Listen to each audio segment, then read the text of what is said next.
తూర్పు నియోజకవర్గంలో నిర్మించిన రిటర్నింగ్ వాల్పై టీడీపీ నాయకులు కావాలనే దుష్ప్రచారం చేస్తున్నారని తూర్పు నియోజకవర్గ వైసీపీ కార్పొరేటర్లు ధ్వజమెత్తారు. రిటర్నింగ్ వాల్ నాసిరకంగా కట్టి అవినీతి చేసింది మీరు కాదా అని ప్రశ్నించారు. 21 రోజుల్లో సీఎం జగన్తో మాట్లాడి ఒప్పించింది అవినాష్ అని గుర్తుపెట్టుకోవాలని హితవు పలికారు.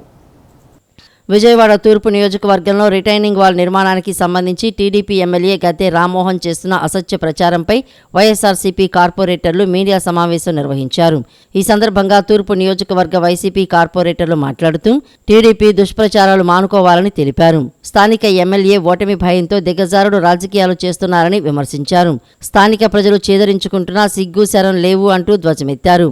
2015-19లో రిటైనింగ్ వాల్ కట్టాను అని చెప్పుకునే ఎమ్మెల్యే 2020లో ఎందుకు వరద వచ్చిందో చెప్పాలని రిటైనింగ్ వాల్ నాసిరకంగా కట్టి అవినీతి చేసింది మీరు కాదా అని ప్రశ్నించారు. 21 రోజుల్లో సీఎం జగన్తో మాట్లాడి ఒప్పించింది అవినాష్ అని గుర్తుపెట్టుకోవాలన్నారు.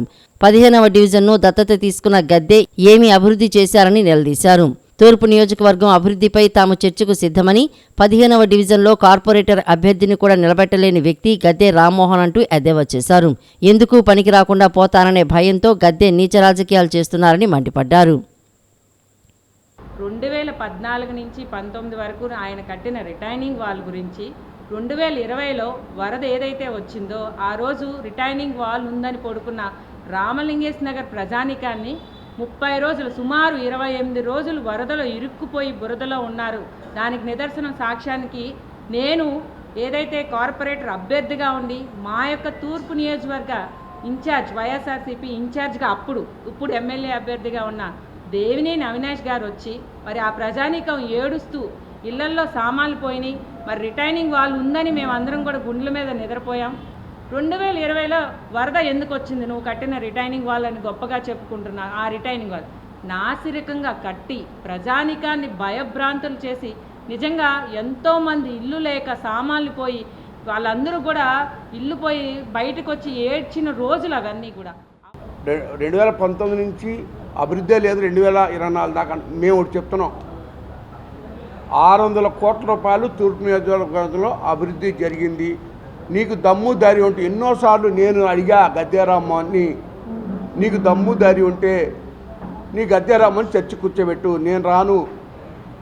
నాతో పాటు సామాన్య కార్యకర్త మేము అసలు తూర్పు నియోజకవర్గం జోలికి వెళ్ళను. మా డివిజన్లో మేము మళ్ళీ చెప్తాం, 100 కోట్లతో అభివృద్ధి సంక్షేమం జరిగింది. ఒక్క డివిజన్లోనే 18 డివిజన్లో 100 కోట్లతో అభివృద్ధి సంక్షేమం జరిగింది. 2014లో మా కార్పొరేటర్ గెలిచినప్పుడు దామోదర్, ఆ రోజు ఆయన ఫండ్స్ తెచ్చి పెట్టుకుంటే దామోదర్కు పేరు ఎక్కడ వస్తుందని నువ్వు ఆ జిమ్ గ్రంథాలయ నీచమైన వ్యక్తి నువ్వు. పోనీ అదైనా ఆ రోజు కట్టించు నీ పేరు వచ్చేది, కానీ నువ్వు దాన్ని కూడా అడ్డుకున్నావు. దాన్ని కూడా ఇప్పుడు మేము 48 లక్షల్లో ఫండ్స్ తెచ్చి దాన్ని కన్స్ట్రక్షన్ కూడా చేయడం జరిగింది.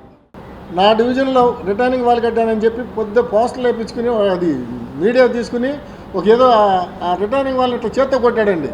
రామలింగేశ్వర రాజశేఖర రెడ్డి గారిని తీసుకొచ్చి రిటర్నింగ్ వాల్ కాదు, మాకు బండ కావాలని చెప్పి ఇక్కడ నీళ్ళు రాకుండా బండ కట్టమని చెప్పి అడిగామండి. ఏదైతే 60 కోట్లు శాంక్షన్ చేశారు ఎవరో రాజశేఖర రెడ్డి గారండి. అయితే ఆఫీసర్లు ఏమని చెప్పారంటే బండ వేయాలంటే మొత్తం ఈ ఏదైతే స్లమ్ ఏరియా ఉందో అంతా తీసేయాలండి అన్నారు. అది నెహ్రూ గారు అన్నారు, అసలు కావాల్సిన వాళ్ళు వెళ్ళిపోకుండా ఉండటానికే కావాలన్నారు. కాబట్టి మాకు అలా వద్దు, రిటైనింగ్ ఎక్కడైతే జనం ఉన్నారో దాని పక్కన రిటైనింగ్ వాల్ కట్టండి అని చెప్పి నెహ్రూ గారు అది క్యాన్సిల్ చేయించి రిటైనింగ్ వాల్ కోసం ప్రపోజల్ పెట్టారండి. 60 కోట్ల గ్రాంట్ వచ్చిందండి అప్పటికి. ఈరోజు మేము కట్టాము రిటైనింగ్ వాల్ అంటే